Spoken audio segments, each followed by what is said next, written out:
Welcome, welcome, welcome.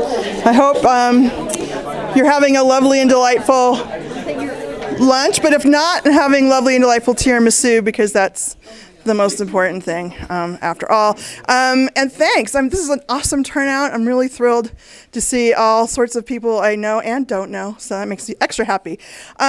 Today we are having a very, very, very awesomely sausage. I don't know what the hell that was.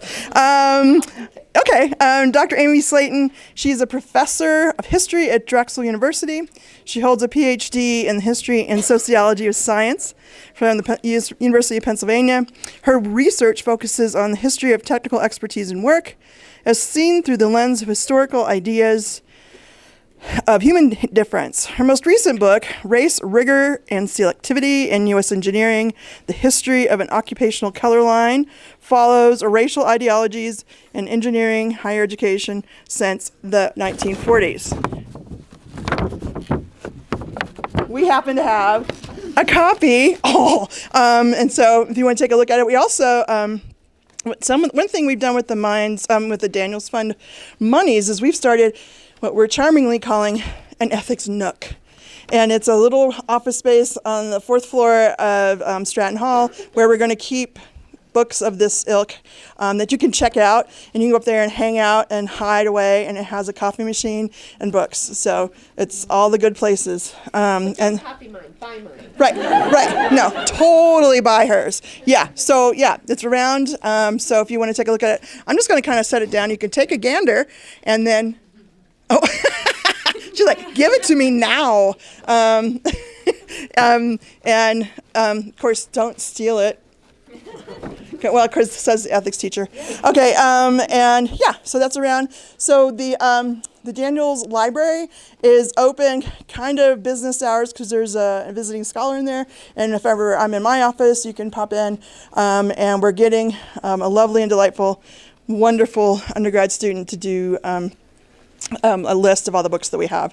So then you don't have to schlep over there if you don't want to, because schlepping is no good. I also have, before I go and finish the introduction, like I said, I know some people here, I don't know some people here, and so I'm just going to pass this around in this old raggedy little spiral notebook. If you want to be on an email list to get stuff about these sorts of events, write your name, your email, and your department. Okay, so I'm going to slide that around. No pressure, but I just want to make sure we're capturing all the people who are interested in this stuff.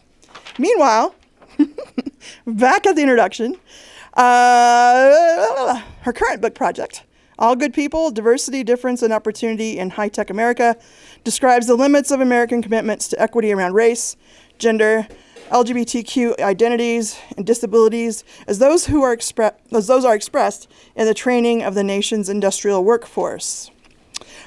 She is also co-editor of, how do you say? Where? Tiago? Oh, with Tiago Saraiva. Okay. The other editor. Okay, Yeah. Tiago Saraiva of the journal History and Technology. So please join me in welcoming our guest, Dr. Amy Slaton. So now I'll trade that off. Right, okay. So maybe I could put that. Okay, so pocket, and then I'll clip it. Indeed. Okay, thank you so much. You're so welcome. I'll see you later. Okay.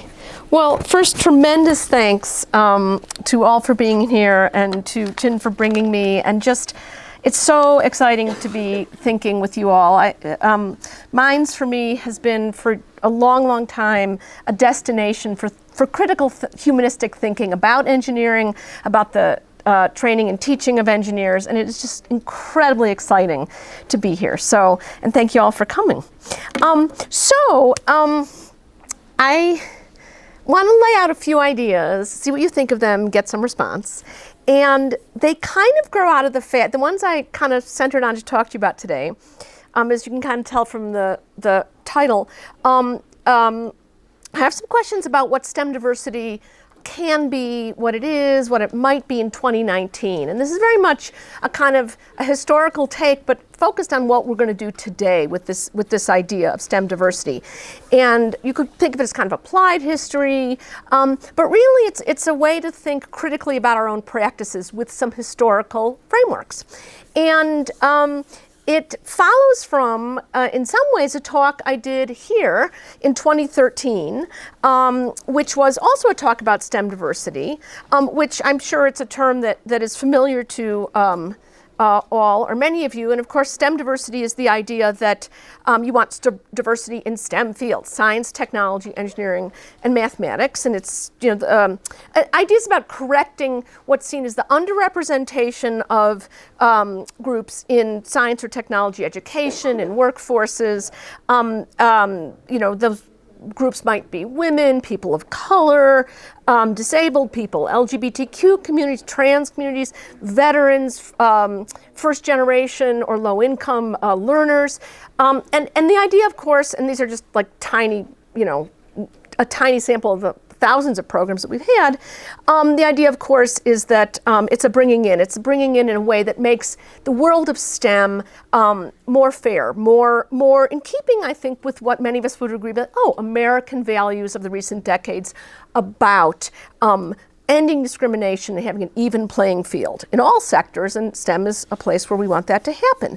And the history of that concern in America, it's been interesting to me for a long time, and I'm always glad to talk to folks who've tried to address discrimination or exclusion in the places where science and technology are taught, where they're practiced, and that of course includes institutions of higher learning, but also corporate settings, government settings, military settings, and the idea of kind of going after this problem of underrepresentation has been going on for a while.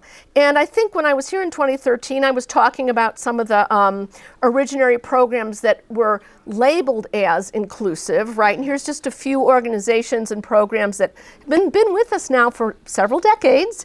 And they are, of course, part of a much larger pattern in America of diversity more generally. And okay, avert your eyes. No, shield yourself. I know screenshots like this are hard to look at, but nothing does the job better of sort of saying, look at, we have clip art for diversity, right?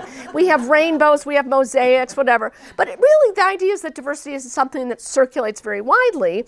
And yet, one thing I talked about when I was here before is that, well, we've been at this for quite a while, and we still have these really pronounced underrepresentations. And this is just one little, glimpse. This is a snapshot. Oh, look, women in engineering occupations, except for bio, are still way below the proportion in which they, you find women in the general population, right?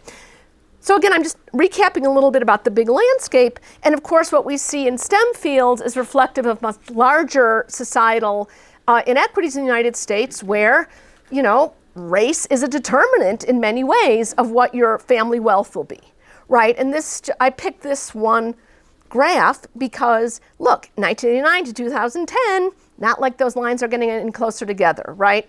I hope that's visible, but the blue line is white families and the bottom two lines are Black and Hispanic families. So when we look at STEM, we're kind of sampling culture more generally, and despite all of those STEM diversity and other diversity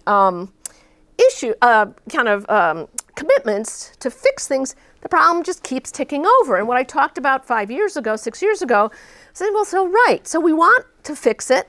We feel like we want to welcome, we want to be tolerant, we want multicultural, rainbow worlds, right?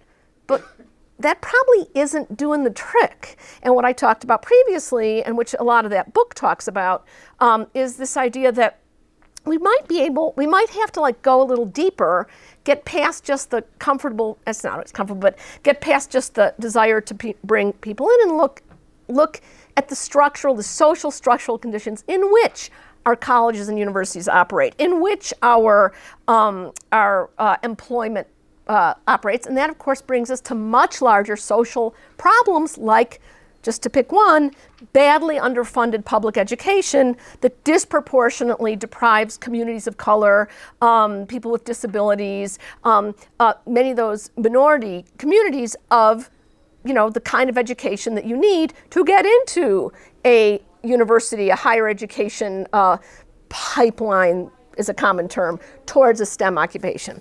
And so I pushed 5 years ago for attention to those structural conditions, right? And what I want to do today, because I am a historian, is I want to keep the history, lens, moving forward in time, and I want to talk about what's happened since 2013. And I know that this doesn't sound historical, it's the world we're living in. Well, I think you can fruitfully bring historical lenses to the current day. And I want to talk about two trends that I see as very pronounced in the United States over the last 5 years. And I'll talk a little bit in depth about each one. But I think if we can talk about them, we might have even more insight into what's missing, what's not quite getting talked about or acted upon, despite all of our strong impulses, our research, our funding, our commitments to more diverse STEM settings. And the first one I want to talk about is an absolute explosion, at least in the rhetoric and the discourse, of the idea of innovation. And I know there's some innovation stuff happening at Mines, and I'll get to that.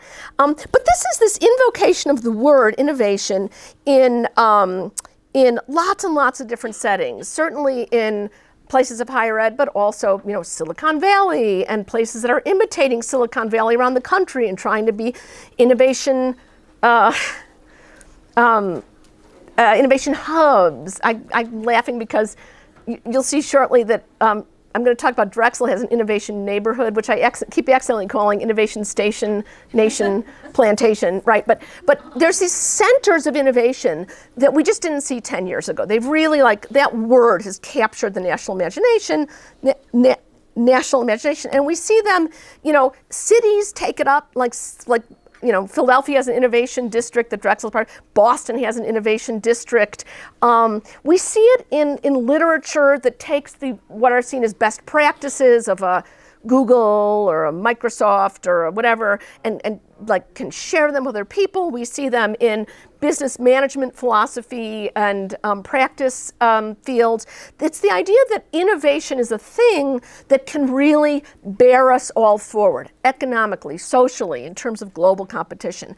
And we've got some kind of faces that we attach to it. I mean, this, of course, is Elon Musk, who tells us, if you're not failing, you're not innovating enough. So innovate more. But we also have just lots and lots of sort of ambient excitement about innovation. And so this is actually an interesting enterprise. This is a group. This is not actually a research or development entity in Silicon Valley, but they will give you tours of other people's, right? So, but it captures a really excitement about this, and many of, certainly the institutions that I think are similar in mission to Drexel or Mines, like Virginia Tech, have these innovation campuses, right? And I think sometimes when the very prestigious, highly funded technical institutions like MIT do it, others follow suit. And certainly at Drexel, this is the case where you can now go into all kinds of corners of Drexel, in the engineering school or the business school, and you find these committed hubs of innovation, and Mines has one too, right? Mines has stuff going on, and the URL says it all, right? So that's one thing I want to talk about. And just to be really clear, it's a take-up of a term like across public and private sectors.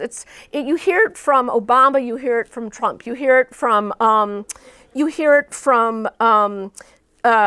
city mayors, and you hear it from provosts, right? It's really got a lot of legs, okay?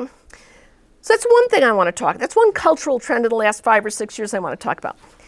The other one is a little, I think, more explicitly troubling, a little more obviously distressing, and I think it takes us very quickly to a very worrisome space, and I appreciate the opportunity to talk about this with you. It is not a comfortable subject, but I think it is an important trend that historians and sociologists and political theorists are identifying, and that is a clear reemergence of explicit racist, sexist, anti-immigrant, homophobic, and transphobic speech in the United States that came with the election of Donald Trump in 2016. Now, I will be very, very fast off the mark to say it didn't start with Trump. Trump didn't make this happen, right?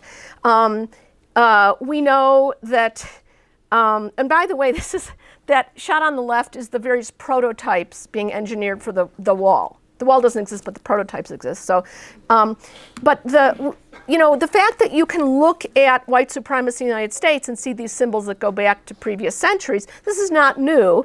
And it's extremely easy to find images from 150 years ago of deeply xenophobic, deeply immigrant-hating, deeply racialized thinking in the United States. So quite clearly, I want to say right off the mark, that this didn't come in with the boat that brought Trump and Trump voters. This was here, and many people would say Trump is more of a symptom than a cause.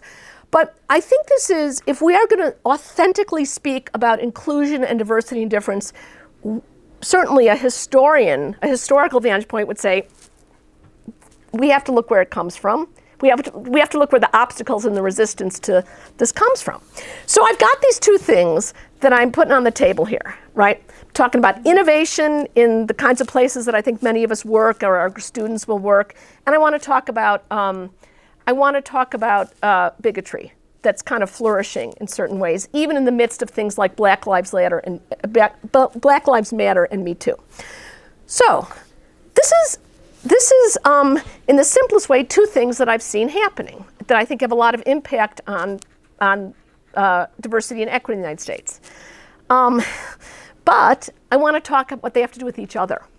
I want to put them together analytically. And this is a weird thing to do. It's a weird thing to do, partly because, well, not many people are doing it, so stop me if you think it's a bad idea, or tell me later, but I'm going to try to convince you otherwise. So it's a hard thing to do in a way, because I think much about science, technology, lots of STEM fields, STEM knowledge in our culture, right, really does seem like a thing that exists apart from politics, right? That exists in a kind of natural state of growth and modernization and the bringing of prosperity, right? While the other stuff, the kind of the discrimination and the conflict and the social troubles are indeed that. They seem social. It's about society, right? And I think it's really like, I think it's not difficult to feel like, oh, wait a minute. One of them is like technology and knowledge and making stuff, and the other is human relations. They aren't the same thing. But I think that for all the trickiness that putting them together brings, I think it's not true to what historians of technology and science do to say they're separate. I think historians of science technology would simply say they're never separate. They're always blended, they're always braided. You can't separate them. And if you think about it, the term STEM diversity is a braiding, a blending of the stuff we call science or technology and the thing that would be pretty social, identity. So I do think we have to put them together, and I would say that we can't even comfortably, I hope that we won't comfortably go back to even some of the best intent, the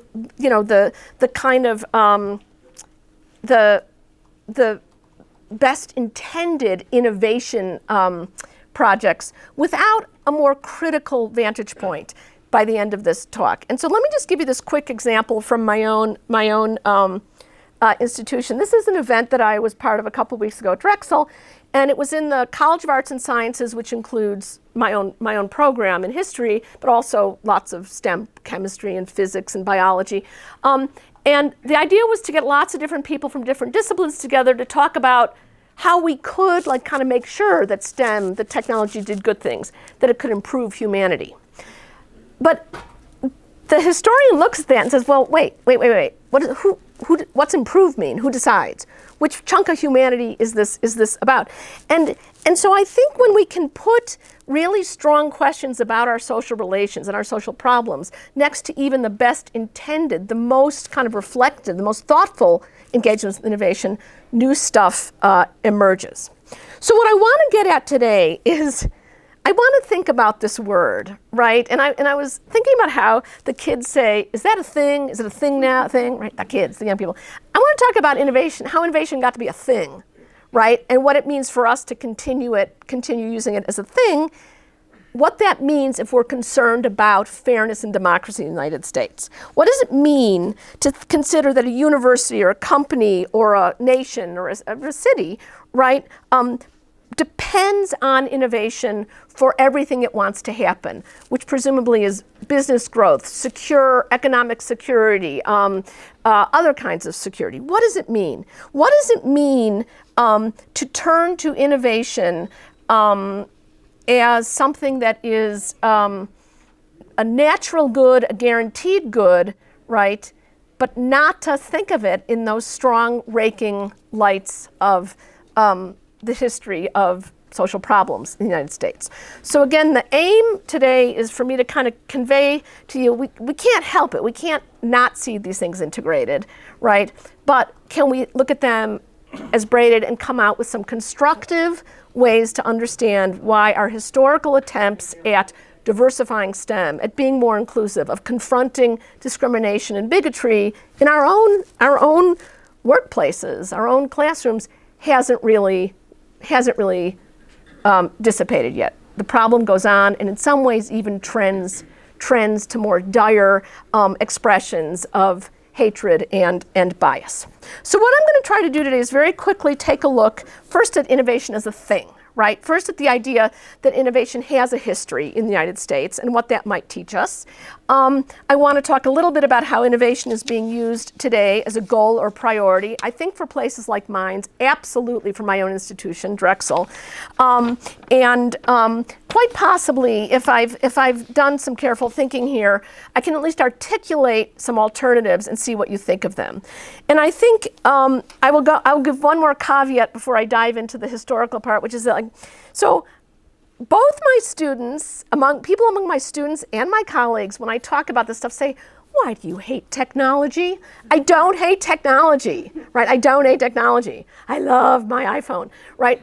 I get it that my laptop that I just paid for, that I use today, is much faster than the one I had 10 years ago, and I don't want to use the one I had 10 years ago.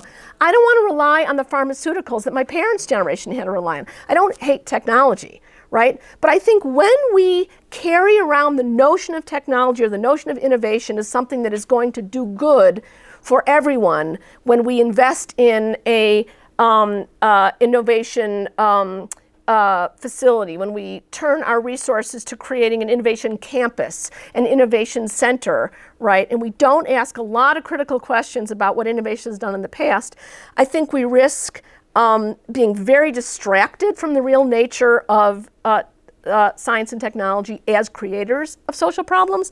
And I think we don't see that innovation promises a lot that it's not going to deliver.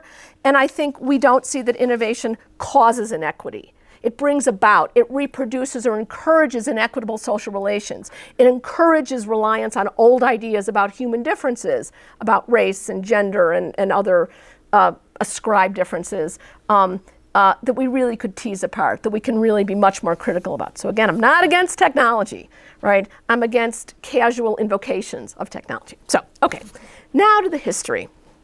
So, and let me just mention, I do dwell at sea level. So if I kind of like tip over to the lack of oxygen, it's like,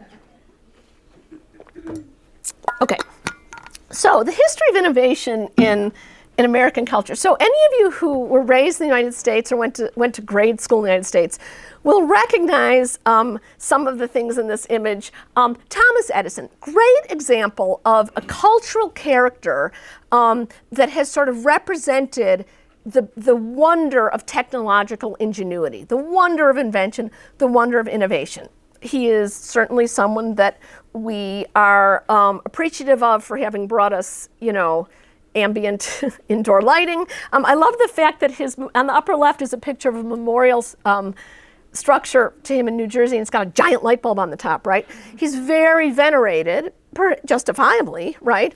But when he brought electricity into, easy commercial kind of distribution in the United States, the excitement about it wasn't just, oh my gosh, now we can, now we can light our homes or vacuum our homes or whatever with this handy power source. It also just kind of caught people's imagination. I don't know if you've ever seen this stuff, but right around the time the light bulb gets going, all these great other devices get going. This one is, this is Electricity, the Great Restorer. It was an electric belt you could put around your loins, for lack of a better word, that would restore your loin function, right. So I just like this example because it's such a clear, it's technological enthusiasm, right? And this, I'm sorry, I had to pick the most extreme example because I don't have a lot of time here. But through the 20th century, right, we see lots and lots of moments where technological enthusiasm builds on this notion that good things come with invention, and invention only brings good things. These are just some really nice cultural artifacts, magazines and books for kind of young boys, essentially. It was not for young women, that celebrated invention and ingenuity is almost a heroic thing, right? And certainly the celebrations of technology, of innovation in the United States as means of making life better were absolutely confirmed in a lot of people's daily lives. And I hope you can see this, but these are just a few ads from the 40s and 50s for different new things, different innovative artifacts across your home life and your business life that were all kind of celebratory of the ingenuity that goes into the machine and makes your life better. Whether it's no lint fuzz from using this washing machine, or the tremendous computing power of these first business computers from IBM, right? It's like, okay, the invention translates into good stuff, right? And I am never going to argue against that because you cannot deny that these things, which are hardly Nobel Prize-winning innovations, right? Affordable factory-made sliced bread, affordable homes, affordable, medicines, affordable shoes. These things did make life better, by taking, new knowledge about materials and electronics and biology and physiology and putting them into consumer goods that made life better, right? So, okay, so how do I get from there to my hand-wringing about the innovation nation station plantation? Well, thinking historically, with a slightly bigger picture, we can see that the benefits of technology or of innovation in the United States play out within a very particular economic system. They play out within a very particular political landscape. And it's happening in a capitalist context, right? It's happening in a system where your standard of living, the kind of bread you buy, how much bread you can buy, the kind of dwelling that your family lives in, the size of the dwelling, right? Even the kind of shoes you wear, it's kind of determined by how much you earn, right? And it's a very, very stratified system. And I'm gonna just kind of put this nice pyramid here to remind us of something that is so, it's so familiar, I almost don't have to do it, but, that's a very weird pyramid. But this is, okay, the idea is that the people with a lot of wealth are fairly few in number, but there's a lot of people, as you go down, right? And that, that your ability to buy stuff and even your ability to have reliably clean water, cutting edge medical care kind of increases as you go up the wage scale under capitalism in the United States, but there are fewer people the higher up you get. So what does that mean for our thinking about innovation? Well, the very first thing it should remind us of is think about that poster from Drexel, Technology Improving Humanity. It's like, well, it's not like something that goes outward and automatically improves every human in the humanity, right? It has selective effects. And it's easy to say in the case of the United States, well, sure, under capitalism, some people have big houses, some people have small houses, but no one has to live in a log cabin. Some people can afford washing machines. Some people have to go to the laundromat, but no one has to use a washboard, right? No one has to make their shoes by hand. It's really easy to slip into the rising tide raises all boats when you think about the history of technology, right? But I have a feeling if you're here, it's partly because you're thinking in a more nuanced way. You're interested in the questions that were in the title, right? So let's keep playing history for a minute and keep the analysis going.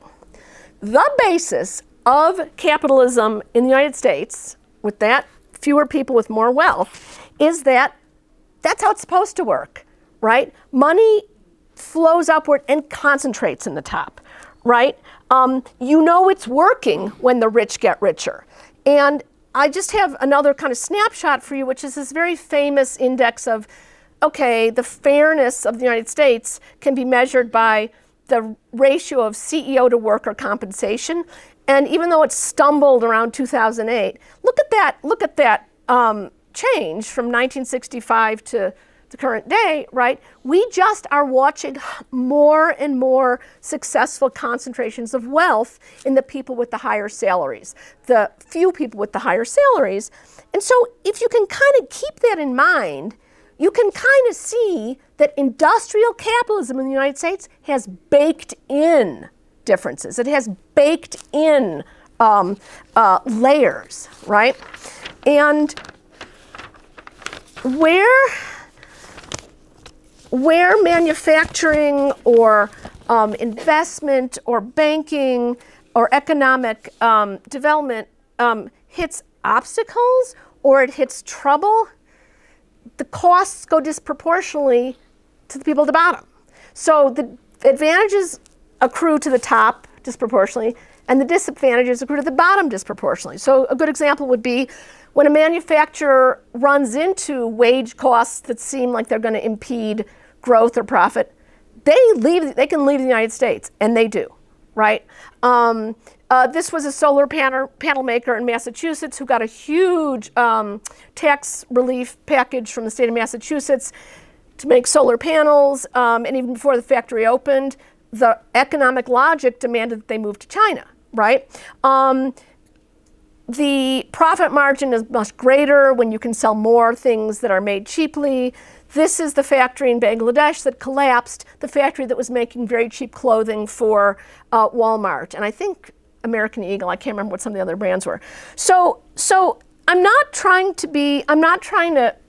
have to paint with a somewhat broad brush, but I just want to point out that when a very serious and well-meaning and utterly honest and authentic engagement with, improving humanity plays out, without engaging with these baked-in differentials, right?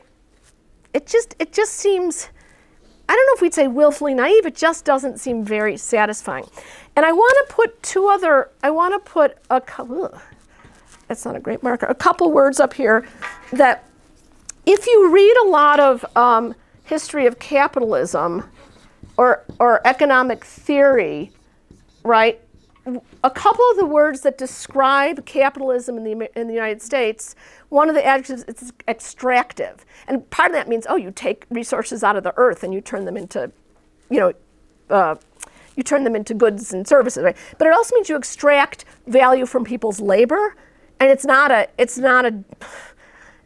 is not, the theorists who use this mean it to sound as exactly as sort of potentially violent and harmful as it is. One? We don't use that here at Mines, we use liberating. Liberating. You liberate. Wow. We can absolutely talk about that. And I don't know if you use this term, but this is another adjective that you see attached to this kind of capitalism. It's racial capitalism. It's not an economic system that isn't related to our ideas of human difference. And this is the other historical point that I want to tease out here, which is that when you have, at least in the United States, it's not true in every capitalist culture, but when you have a system that has vertical layers of opportunity and life security and life opportunities like that, did I say opportunities? In the United States, our ideas about human difference kind of map onto this. That in the United States, the lower realms of this, right, are disproportionately non-white. Or I could put it another way, which is people of color, communities of color in the United States, if you remember that graph, are not at the top in the numbers that white people are.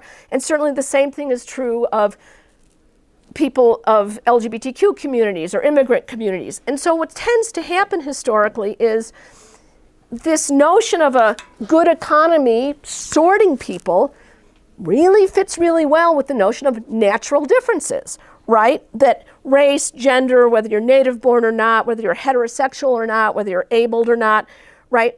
Kind of pretty compatible, right, with the notion that some people are just naturally going to have a better life than others. They're naturally going to achieve more than others. They're going to be smarter than others.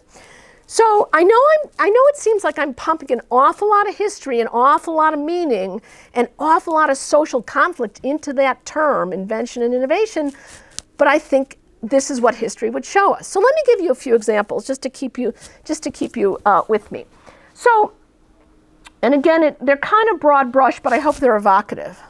So again, what I want to indicate is some things that are innovative, technologically successful, ingenious, that we can ask some hard questions about their social origins and impacts. Great example on the left is the cotton gin, which comes into its invention before 1800, but it kind of spreads its use in the 1820s and 1830s. And of course, the cotton gin is a machine, a mechanized way to do something that used to be done by hand, clean cotton. So to make cotton into something that can be turned into threads and textiles, fibers and textiles, you have to get the cottony part away from the leaves and the sticks, and those are really hard and it's hard to do. Well, prior to about 1810, 1800, it was done by hand. The machine lets you do it much more quickly, and the image on the bottom is of a southern port where this mass production of cotton is underway. It's being mass produced in the southern United States and sold to Britain, right? Well, the thing about the cotton gin is it didn't bring slavery into existence, but it makes slavery really profitable. It makes using super, super cheap labor, right? Basically, slavery, you buy the slave and it's a capital investment, but it's much less expensive than using wage labor. The cotton gin makes sense of slavery. Does it cause slavery? Of course not, right? Could we say it the other way around, that the idea that this brutalized, oppressive labor system is okay, made expanded cotton production reasonable? Of course. But the point is, it's a little bit hard to then keep thinking about innovation, technological invention, as something that doesn't have social impacts. On the right, another example would be coal and copper mining in the United States, which really formed the basis of many other capitalist enterprises and infrastructure changes like railroads and canals, nonetheless destroyed many bodies and many geographies and continues to do so. So did it involve innovation? Did it involve brilliant, brilliant people devising new machines and things and materials? Yes, but it had that cost. And so I don't think I'm telling you anything you haven't thought about, but I'm trying to like take that word that is flying over Boston, that's flying over Philadelphia, that's supposed to make everywhere, as futuristic and hold the wealth of Google HQ, right? I think we have to look at what that word hides. I think we have to look at what that word bears along uncritically, okay? So we could do lots more examples, but I think what I want to stress is that historical compatibility of innovation with these logics of perfectly acceptable costs to many people, many bodies, many communities, right? But also, again, returning to our our differences of wealth, just kind of reasserting these human differences as things that right? They're not entirely unexpected. They're not entirely incompatible with this modernized capitalist world, and that's where that term racial capitalism comes about. It's reminding us that in America, where you have capitalism, you have race reasserted over and over again for very inequitable purposes. Okay, so now of course, civil rights, 1960s and 70s, pushes back at this, right? We do, It's not like we have a nation that hasn't worried long and hard about this. Right, but again, look at the dates this map covers. This map basically goes from, this graph goes from, 1990 to the current day, and the differentials aren't changing. So it's a little bit hard to say, oh, civil rights has set us up for a steadily more democratic society. And we can talk, if you're interested, we can talk a little bit about what happens in the 80s with Reagan coming in, actually Carter and Reagan, and then Clinton and neoliberalism. But suffice it to say, yes, we had a civil rights movement, but it didn't change the nature of capitalism. It didn't change a lot of our social structures. It depends on inequity. And the inequity in the United States depends on difference. Okay, so let me pivot to some of these. I'm going to pivot to diversity very directly in a second. But let me pivot back to our institutions that are very excited about innovation. Here's another portmanteau, Pennovation. This is the University of Pennsylvania.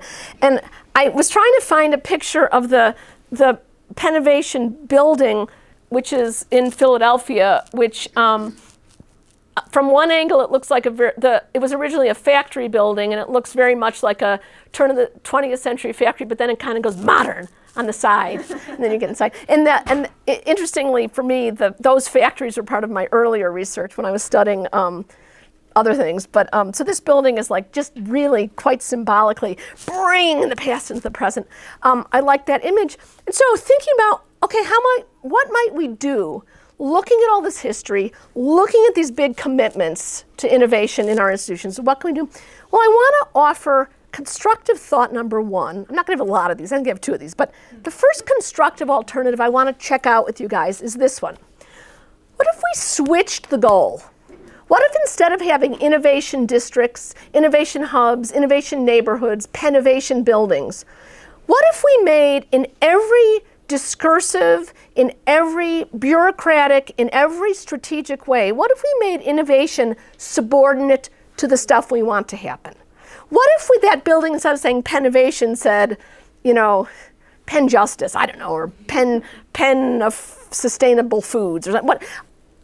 It's hard to even imagine what this would be, but what if we said innovation is a tool? And you can use science and technology, you can use patenting systems, you can use experimentation, you can use big data.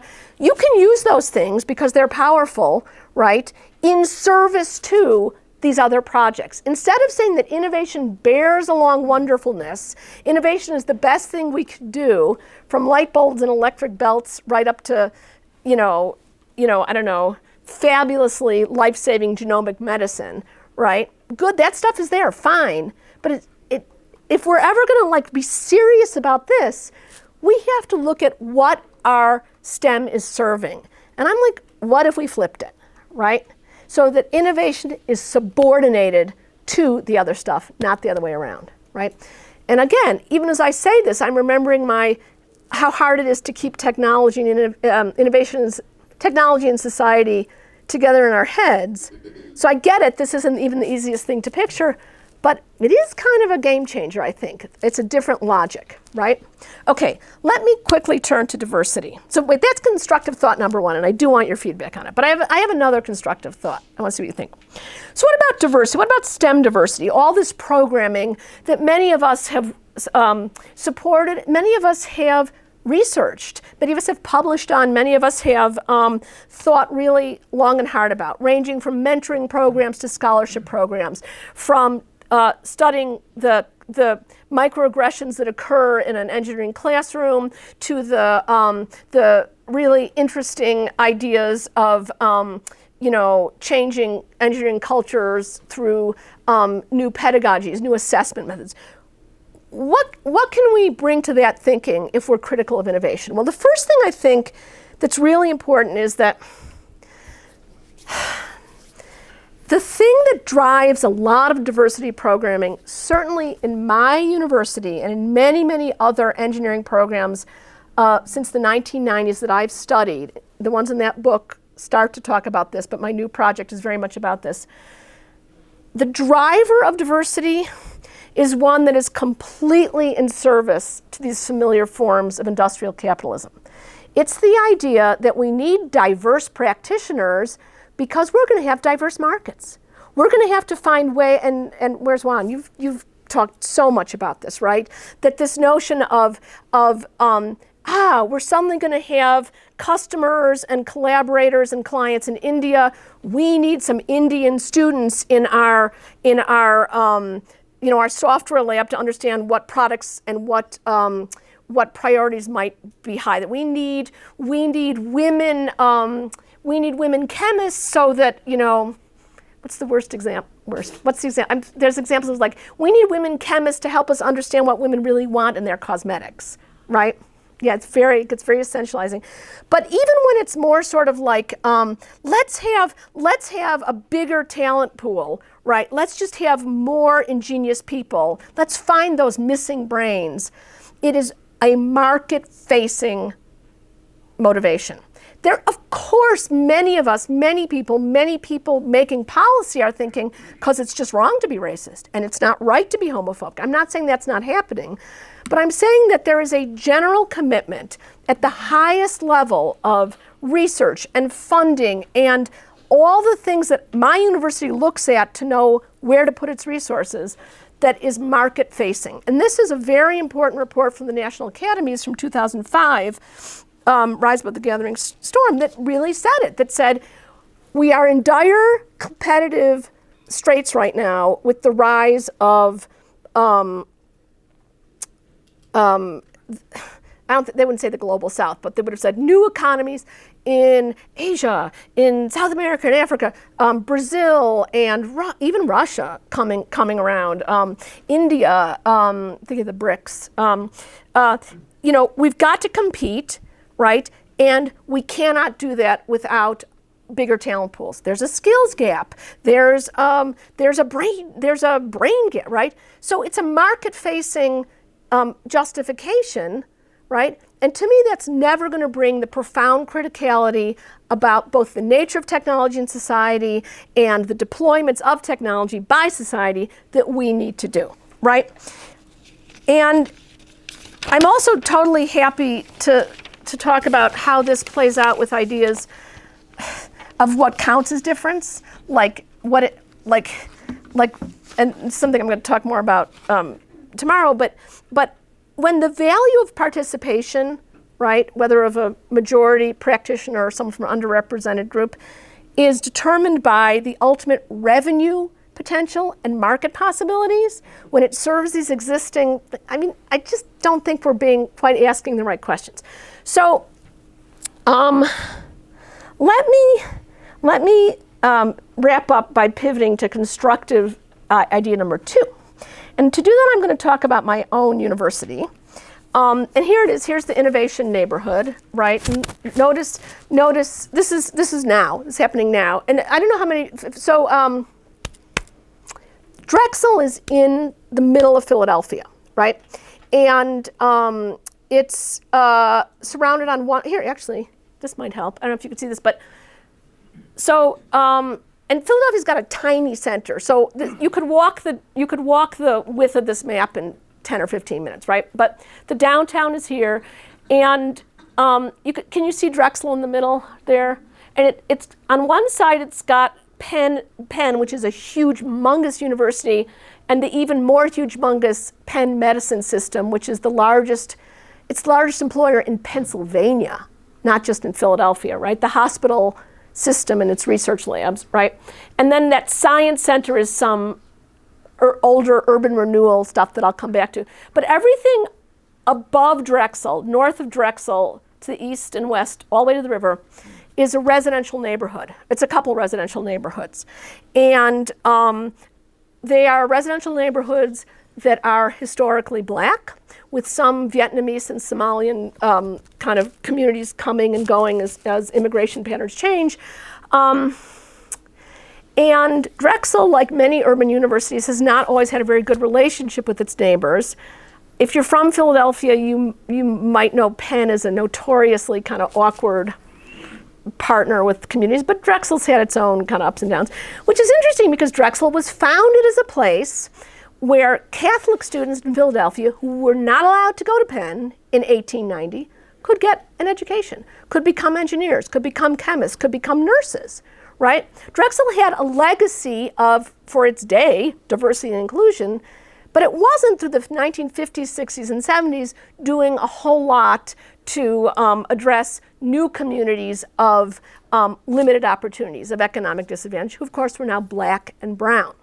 So Drexel is now geographically a wealthy and very prosperous institution like Penn that abuts a neighborhood that is not one that has had a great deal of development attention paid to it, has not had a great deal of intervention. And when it has, when economic opportunities have been envisioned for the communities north there in University City, it's often been of the type that we recognize, historians recognize as that urban renewal model, which is, poor black neighborhoods, let's take out the houses and put in a big hospital. And there'll be some jobs for the people who still live nearby. They might have to live a little bit farther. Or certainly this is the case in Chicago, in New York, in Cincinnati, and Atlanta. Poverty, economic disadvantage, here's what we do. We get rid of those uses for the neighborhood and we put in big, majority, white, owned and operated and profiting businesses or universities or institutions, and that will have a trickle-down effect, right, on all those other kinds of city communities, right? So that's the, right, urban renewal, not a totally unfamiliar model, right, okay. So Drexel participated in that along with Penn in the 1960s and 70s, and that's what brought us the Science Center, which was I don't think they used the word innovation, they called it was an incubator.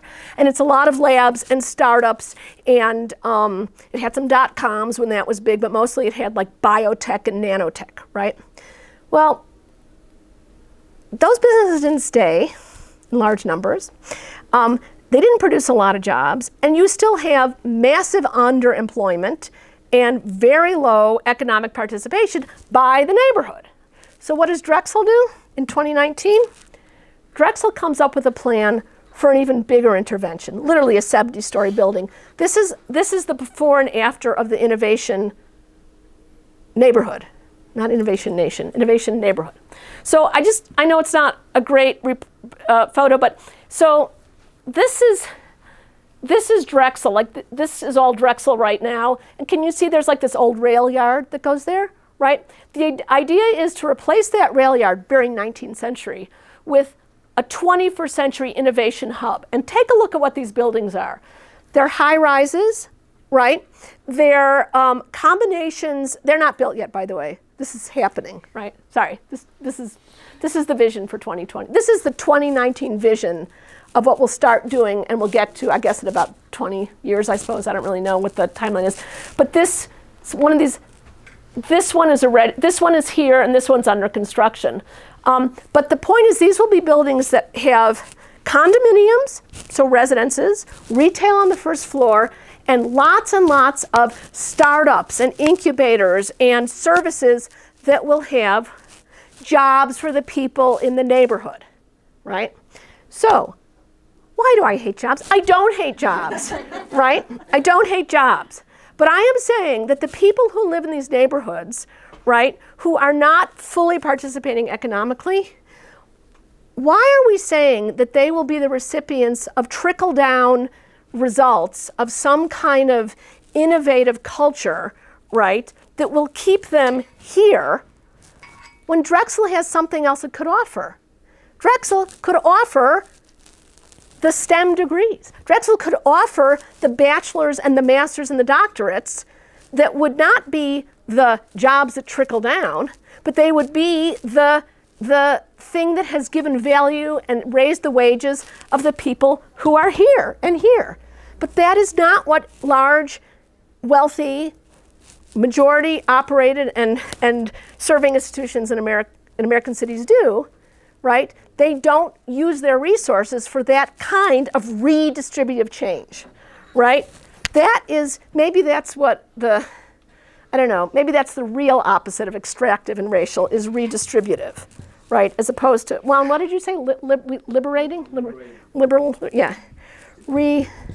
Redistributive. So here, I'm going to close with constructive thought number 2. Okay, what if STEM institutions concerned with diversity, concerned with fairness, concerned with correcting discrimination, because I absolutely believe that Drexel's leadership and their board care deeply about bigotry and discrimination.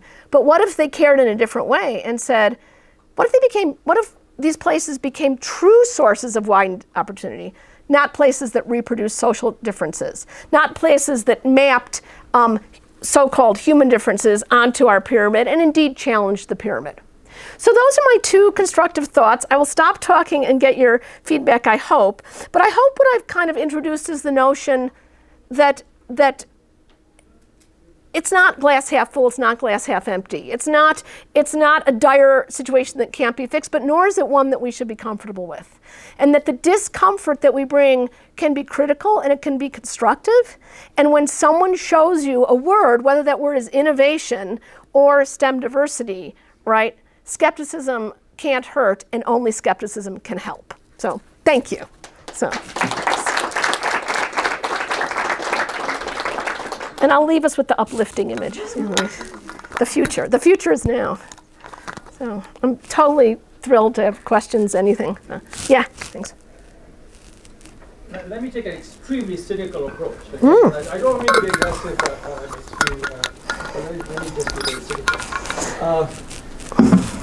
In terms of knowledge-wise, I think the classic statement was Manuel Castell's 30 years ago, the 3-volume book on technology, innovation, and societal organization. So it's not as if we do not know and we need more information. It's been there all the while. So my interest is in the university. Why is the university engaging in certain kind of analysis? Talk about inclusivity, diversity, seems really nice, but when you look at it, it's very demarcated, isn't it? It's not saying we universities have to engage in social change. In the end, if you're going to recalibrate, we're talking about a massive social movement. So how do professors not really want to engage in social movement and give up their careers? How do they want to start, they want NSF grants and books. So that's a nice, safe way to be progressive and yet address capitalism. Everybody right in the university, all throughout America, not elsewhere. I've been in Singapore where I would say knowledge-based economies has really uplifted a lot of people. They don't talk this talk. So why is America engaged in not just innovation talk, but sustainability talk, diversity talk? This is a construction of the intellectual class. My cynical view is the preserving of nice professional class positions, toying with progressive talk, but never. No, it's not right. Because you know what? It's not the role of the university anyway. But we want the university to do everything because we professors want to do it. We impart knowledge, we're changing the world. What? Let me take a cynical view. How do you respond to that? The other thing about your charts is, do you know the greatest wealth inequality in this country is within which group? Blacks have the highest wealth inequality. A lot of whites are sinking like hell. You know who's getting on top? Very few, including some Asians and some blacks, and hey, top women out there, So what if we say, look, let's give up on this identity classification. It's a huge problem. The university can only handle some of it. We can't do too much. Maybe if we taught students to be smart, that's good enough. And if you want to change the world more, not democratic politics, absolute social movements out there, giving up our careers. Wow. How do you address that? Okay, so I'll take some pieces of it. I don't think I can do the whole giant thing, but there's some really interesting pieces there. So let me say one thing about difference and identity for a second, because we're also in the era of Trump, we have a lot of, and even before him, I think a lot of people who are not as out there as he is with his kind of casual racism are still kind of like, that identity politics, it's just sustaining. We need to be post-race. We need to be post-feminism. That stuff's just holding us back. Identity politics are the problem, right? I'm critiquing identity politics from the left, and it's tricky because I start to sound like I'm on the right. I'm well with that. But I think the thing about identity politics is absolutely identity is like deciding who we are looking at, who's walked in the room, right? And saying, now I have a woman in my chem lab. Oh, I've just hired a wheelchair user. There's a sort of violence in deciding that that's what matters about the person. Absolutely, right? On the other hand, without identity politics, we will never achieve anything remotely emancipatory. We wouldn't have civil rights without it. So identity politics doesn't have one function in our society, right? Identity doesn't have one function. And a lot of the stuff and I'll talk more about this tomorrow too, which is like, I think we have to turn to studies and scholars and analysis and activists from queer theory, from disability studies, from places that have really looked at identity as a political technique with many different instrumentalities. So that's huge and it's really interesting. And then you have to anticipate massive white identity formation. You go that way, absolutely. Yeah. Totally. Totally. And one of the problems with me showing you Confederate flags and MAGA hats is that I'm leaving out all the other people who are just sort of not so extreme, but I'm like, yeah, I really don't think affirmative action is such a great thing because my bridge is going to fall down because somebody graduated an engineer who didn't come in with the right SATs. You know, we've all seen this, right? The other thing I could tease out of that, and I'm sorry I'm not going to do justice to your really rich landscape there, is that I can't help but think, I mean, we certainly know at places like Mines and Drexel and lots of other places that the university isn't really independent from industry. It's not independent from government. We have the triple helix. We've known this a long time, and there's brilliant scholars like Christopher Newfield, and there's these really smart people who connect the triple helix to these exact social issues, and it's huge, right? And I also have a tremendous amount of faith in education, and I believe when I teach engineers, at the very least, I'm poking them, and they can't be quite so comfortable anymore. They may never do anything different, right? So I don't want to take the university out of the struggle, out of the potential for change and resistance, and I don't think you can, because I actually don't think that the dial on the spectrometer is apolitical. I mean, I'm a historian of technology. I see politics everywhere, right? But I think you're absolutely right that to imagine that the university somehow automates social change and justice is just as naive as saying that, innovation innovates social justice. So I just made the problem worse. I'm sorry, but I'm totally sympathetic to I hear your critiques. So, yeah. Jen. Thank you for this. And I was hoping to ask you a question that might connect this work with your wonderful book that's being passed around.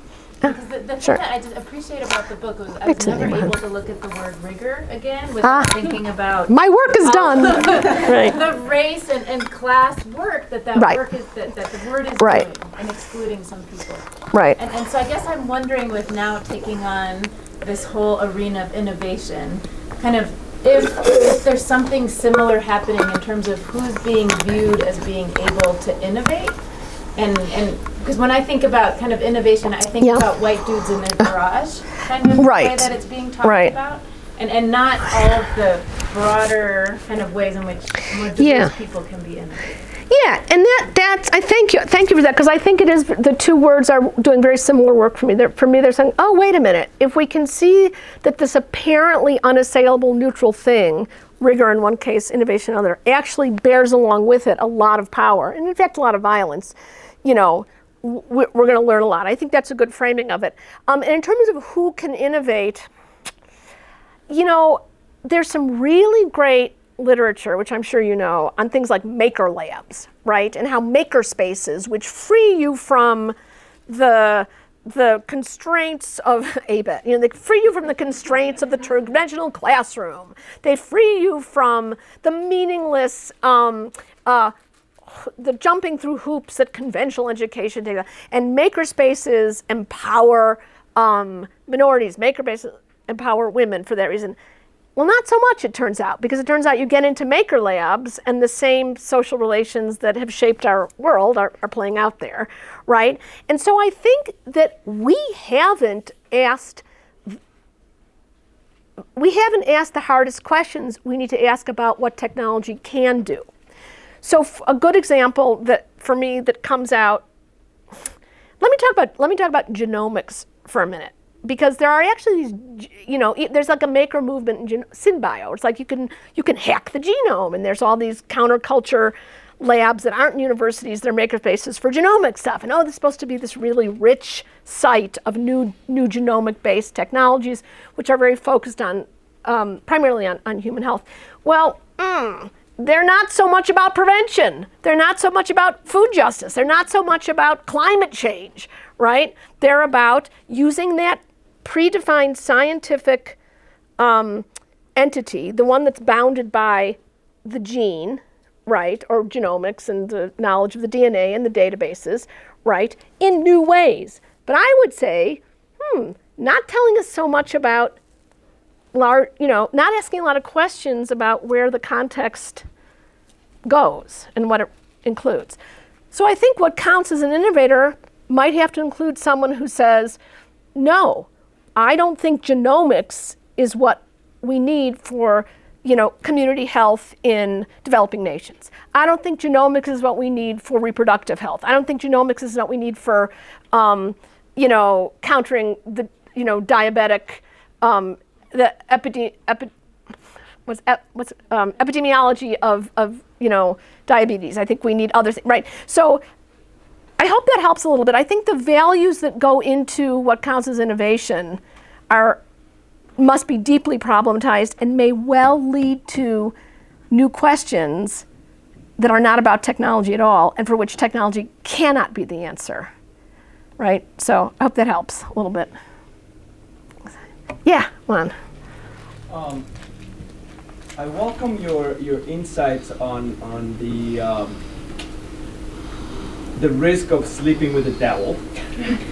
And you pointed out to the work that I did with Gary Downey on engineering cultures, where in some audiences, in some places, we had to sell, if you will, the course, engineering cultures, to people who were not, who didn't care one bit about understanding difference, but they care a lot about competitiveness. Right. So when deans or provosts or people from the National Academy or NSF came and said, why do you want money or support for that course?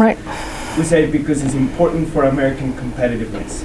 So we had to sell the way you portrayed, look, it's important if we want to open markets in India to understand how engineers in India think, or China, or whatever, right? So we play that angle in order to open spaces for the real political purpose of the course, which is actually helping students understand difference. So we had to make that bargain.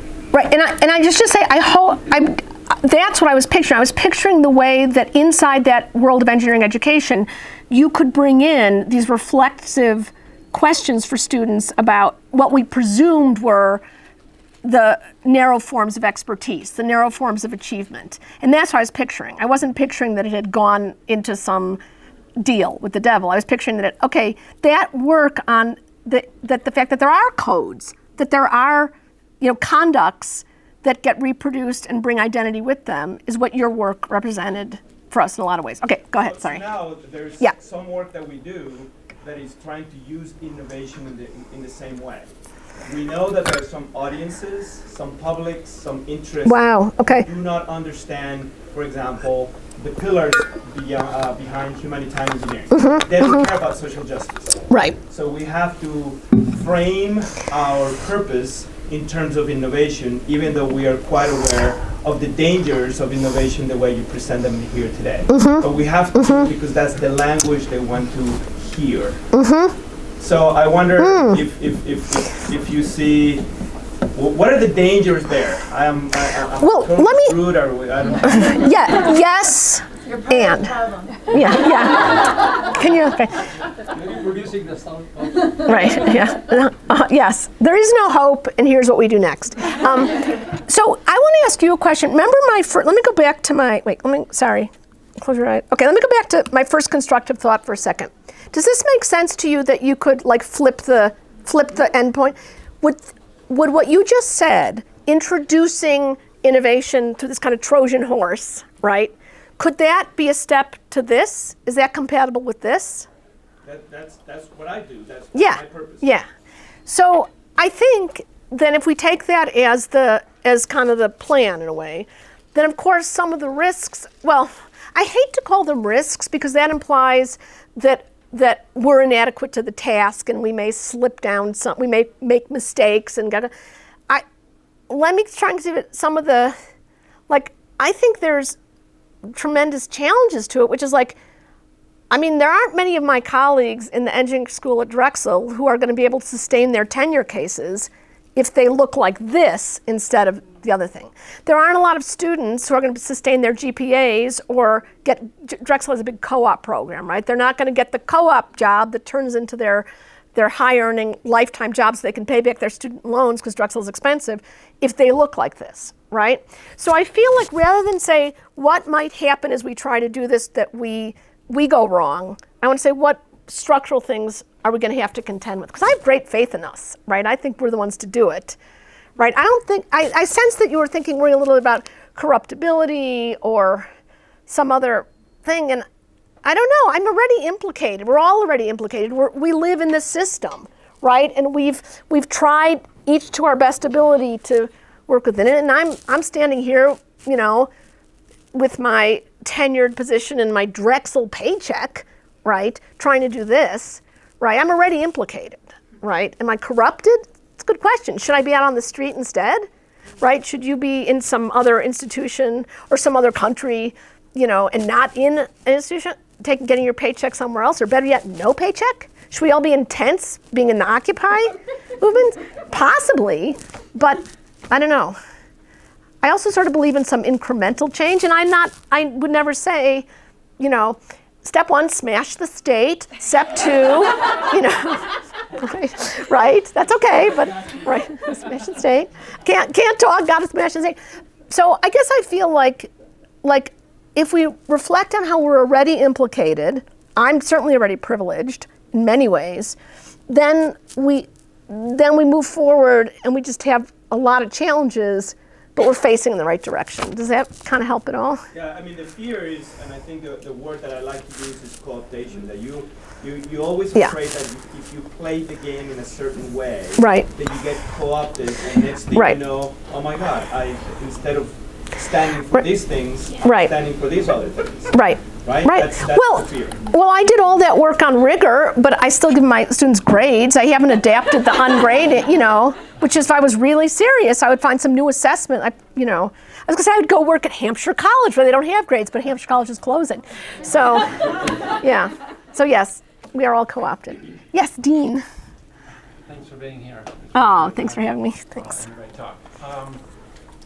So, contrary to the spirit of your constructive thought, yes, I fear that I'm being non-constructive, but I'm kind of surprised by your faith in the terminology. I guess I'm a believer in the sort of the mutability, almost the infinite flexibility of language, and the co-optability of terminology. So Leo Marx in the history of the term progress, and Lewis Mumford in the history of the term technics and technology. Yeah. And now we have innovation, right? Each one of these is an effort to bring in more systematic, and then it gets co-opted and pulled into a meaning system that contradicts, arguably, its justification. Right. Is not social justice as right for that sort of co-optation as any other? Yes, yes, and yes. And my only, I have to show you one thing. Okay, right? So really, my only recourse is sarcasm, in a sense, right? I mean, and I'm serious in a way. It's like this title, like, look, I don't think you can hear that in other fine promises without thinking there's a little sarcasm, right? And I'm actually, I will be transparent for a second and say I came to give this talk, and I thought that giving the talk today should be slightly less negative than what I'm going to do tomorrow in conversation. Seriously, right? Because I don't want to look at a room full of people that I don't know, and I don't know what their commitments are, and I don't know what their politics are, and I don't know what I know they're smart and they're interested, right? So I actually think that the questions and I actually think it's much harder than I've said here. I think it's not just hard because Drexel professors who care are not they're gonna get screwed on tenure if they actually do that sort of thing. I think it's even harder than that. I don't know if Drexel can ever contribute to truly emancipatory practices. I often think that engineering came into being in Europe and America purely for the purpose of making sure that this never changed, right? I have very dark nights, right, of soul, right? But that said, I think I make a difference in my classroom. I think that, I'm not gonna smash the state. Those kids are still gonna go out and get jobs, right? We're not gonna be a socialist nation, and I don't think we'd wanna go back to a Soviet view of how engineering should work, right?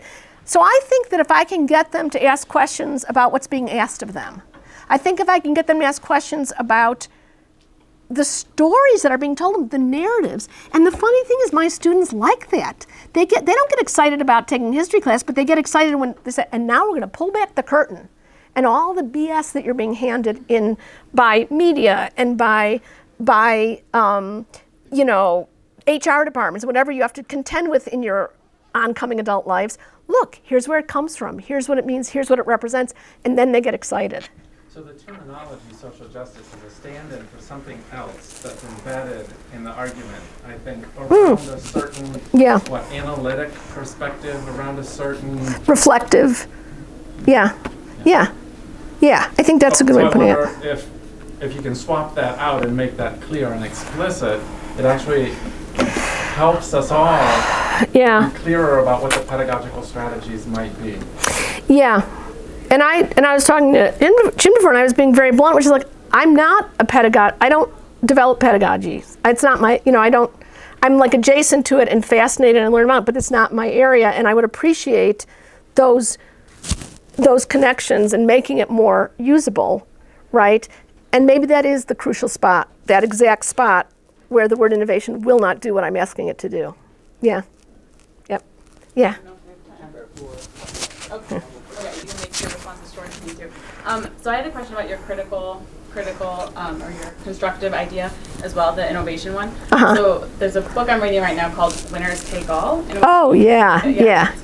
And he critiques this idea of what he calls market worth, so trying to use business practices and business ideas like management consulting and maybe innovation to solve problems which have traditionally been the domain of government and nonprofits and activists. So I fear that this is falling into the same trap, that we're using innovation to solve a problem and make it look engineering-y when maybe we should be looking for other tools. So I think if I could sort of graph it, I guess I would say that what that constructive thought about innovation was meant to be was that, let's say our aim, and let's say, I'll just use social justice as a stand-in for a second, because I think that is the value, I think that's the value system, right, that we're thinking of, right? And what I'm trying to convey is that, I mean, the toolkit could include, it could include making new collectivities. It could include love, right? It could include, voting, right? It could include some engineering, if you wanted, right? It could include all these heterogeneous things if we reimagine it. Now, I think what Dean was hinting at is that, and I think Juan was hinting at this a little bit too, is that engineering is a pretty totalizing worldview, right? I mean, even if you don't just take engineering and you put in all these other ways of knowing and intervening in the world, like science or social science or, or literature. I mean, they're all kind of positivist. They're all maybe not literature, but they can be. But they're all, let's bring that Enlightenment thinking along with us and be right. So it's pretty totalizing. But this was what I was trying to schematize. So yes, the winner take all stuff is incredibly important. It has so many warnings. It articulates so many risks that we should be aware of. But this is kind of the schematic I was trying to convey, where we subordinate it. We subordinate engineering, if such a thing is possible. Not sure. But we beat it into submission, right? And then we make use of it for our own purposes. If anyone has any ideas for what else can go in the toolkit, right?